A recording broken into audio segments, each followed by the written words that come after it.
सबैलाई आज 25 डिसेम्बरको शुभकामना दिँदै आज दार्जिलिङको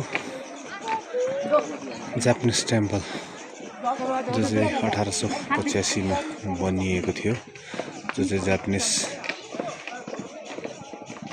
पिलग्रिम्स सन्तले बनाएको यो आज देखाइरहेको छु। यो सँगसँगै यो चाहिँ माथिको पिस पगोडा हो। एकदमै सुन्दर ढाँचामा बनाइएको छ। यो जम्मा 4 तलाको हिसाबमा बनाइएको छ। यो 1972 मा बनिएको हो यो है। आज चाहिँ म तपाईहरुलाई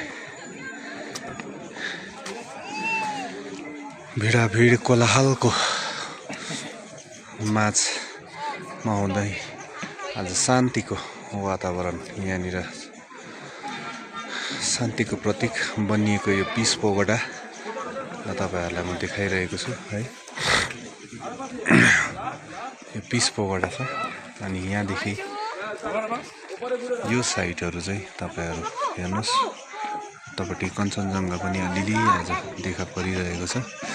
यो चाहिँ जापानिज टेम्पल भयो अनि जापानिज मङ्कले 1885 देखि बनाउन थालिएको यो चाहिँ।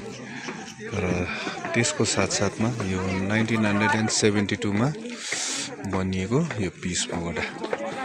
तपाईलाई मन पर्यो यो भिडियो भनेदेखिलाई लाइक गरिदिनु होला, कमेन्ट गरिदिनु होला अनि धेरै मानिसहरुमा पुगोस् भन्ने हिसाबले तपाईहरुले शेयर पनि गरिदिन सक्नुहुन्छ। Thank you.